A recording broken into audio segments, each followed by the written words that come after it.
आपके सिलेबस में दिए अनुसार गणित का जो भाग है उसके अंतर्गत आज हम देखेंगे क्षेत्रफल। तो हम देखते हैं इस वीडियो में क्षेत्रफल क्या है और उससे संबंधित कुछ प्रश्न, जैसे कि यहाँ पे सबसे पहले हमको समझना है क्षेत्रफल क्या है। तो क्षेत्रफल कोई बंद समतली वक्र जितना सतह घेरता है उसे उसका क्षेत्रफल कहते हैं। अर्थात कोई सा भी बंद समतली एक आकृति जो एक निश्चित स्थान घेरता है उस घेरे हुए स्थान को उसका क्षेत्रफल कहते हैं। तो आप अच्छी तरह समझ गए कि क्षेत्रफल क्या होता है। क्षेत्रफल अलग अलग आकृति के लिए अलग अलग ढंग से हम निकालते हैं। जैसे आयताकार है तो आयत का क्षेत्रफल इसके बराबर हो जाएगा लंबाई और चौड़ाई दोनों को आपस में गुणा कर देंगे, अर्थात लंबाई गुणा चौड़ाई बराबर हो जाएगा आयत का क्षेत्रफल। उसी तरह से वर्ग का क्षेत्रफल निकालेंगे तो भुजा और भुजा दोनों को गुणा कर देंगे, अर्थात भुजा का वर्ग कर देंगे तो उसका क्षेत्रफल निकल जाएगा। तो आइए हम कुछ गणित के माध्यम से समझते हैं। देखिए, किसी आयत की लंबाई 8 सेंटीमीटर तथा चौड़ाई 5 सेंटीमीटर है तो उसका क्षेत्रफल निकालिए। देखिए आयत है, आयताकार है, यहाँ पे हमको दिया हुआ है आयत की लंबाई 8 सेंटीमीटर, चौड़ाई दिया हुआ है 5 सेंटीमीटर। तो आयत का क्षेत्रफल का सूत्र भी बताएं, लंबाई गुणा चौड़ाई। तो यहाँ मान रख देंगे 8 गुणा 5 हो जाएगा तो हो जाएगा 40। अब इकाई को थोड़ा ध्यान देंगे, ये हो जाएगा वर्ग सेंटीमीटर में। देखिए दूसरा प्रश्न लेते हैं, एक वर्ग की भुजा 11 सेंटीमीटर हो तो उसका क्षेत्रफल निकालिए। देखिए ये वर्गाकार है तो वर्ग का भुजा यहाँ पे दिया हुआ है हमको 11 सेंटीमीटर। तो वर्ग का क्षेत्रफल का सूत्र होता है, अभी बताया है, भुजा का वर्ग अर्थात भुजा गुणित भुजा। तो भुजा का मान रखेंगे 11, तो 11 गुणा 11 करेंगे तो आ जाएगा 121 और इसका जो इकाई है वो वर्ग में होगा, अतः इसका क्षेत्रफल हो जाएगा 121 वर्ग सेंटीमीटर। आइए एक अन्य उदाहरण लेते हैं। देखिए, एक वर्गाकार मैदान का परिमाप 20 मीटर है तो उसका क्षेत्रफल कितना होगा। तो हमको प्रश्न में दिया है वर्गाकार मैदान का परिमाप 20 मीटर है, तो अब परिमाप दिया है तो परिमाप बराबर होता है 4 गुणा भुजा। तो यहाँ से हम भुजा निकालेंगे तो परिमाप को 4 से भाग कर देंगे। तो परिमाप दिया 20, भुजा यहाँ सूत्र में 4 होता है तो इसका भुजा निकाल सकते हैं। तो 4 से भाग देंगे 20 को तो आएगा 5 सेंटीमीटर। अब वर्गाकार मैदान का क्षेत्रफल का सूत्र निकालते हैं तो उसके लिए होता है भुजा गुणा भुजा अर्थात भुजा का वर्ग।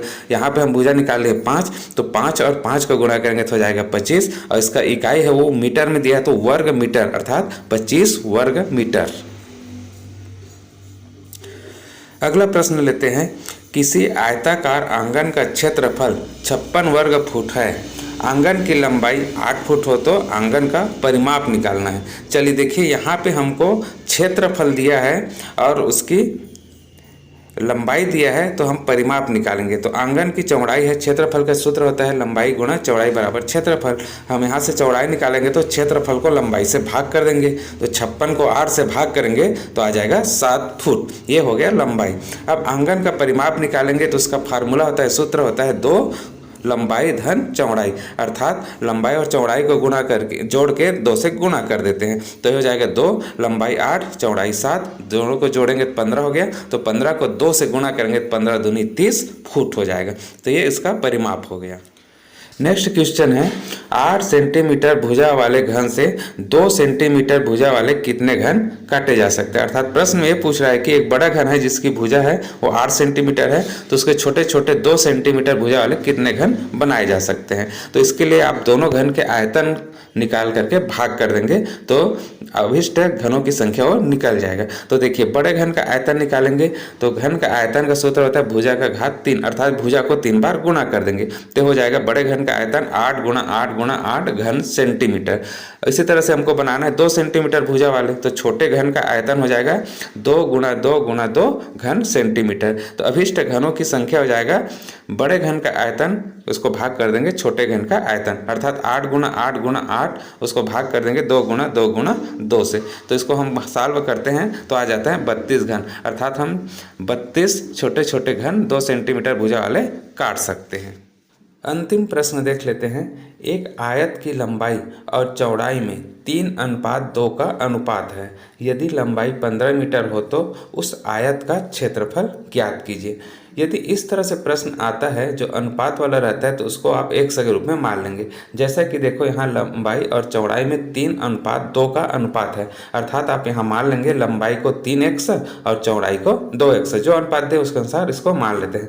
अब प्रश्न में हमको दिया लंबाई 15 मीटर है, तो चूंकि यहाँ पे हम इसको 3x माने लंबाई को, तो उसके बराबर ये हो जाएगा 15 मीटर। 3x बराबर 15, अर्थात x बराबर हो जाएगा 15 को 3 से डिवाइड कर देंगे तो 5। अब x का मान जो 5 आया हम यहाँ पे रखेंगे उसका मान को, तो लंबाई हम माने हैं 3x, तो x का मान 5 रखेंगे तो 3 और 5 का गुणा किए 15 मीटर हो गया, और चौड़ाई 2x है तो x का मान 5 रखेंगे तो 5 दूनी 10 मीटर हो गया। लंबाई 15 मीटर, चौड़ाई 10 मीटर। अब हम उस आयत का क्षेत्रफल निकालेंगे, तो क्षेत्रफल का सूत्र होता है लंबाई गुणा चौड़ाई, तो यहाँ रख देंगे 15 गुणा 10 मीटर है ना, तो 15 को 10 से गुणा करेंगे तो हो जाएगा 150 और इकाई हो जाएगा वर्ग मीटर में।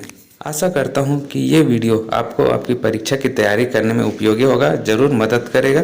और यदि इसी तरह से आप वीडियो प्राप्त करना चाहते हैं तो चैनल को सब्सक्राइब कर दीजिए और वीडियो को अधिक से अधिक लोगों को शेयर कीजिएगा। साथ में बेल आइकन को भी क्लिक कर लीजिए ताकि आपको इसी तरह से अन्य वीडियो अपलोड करेंगे जो तुरंत ही नोटिफिकेशन के रूप में आपको प्राप्त हो जाएगा।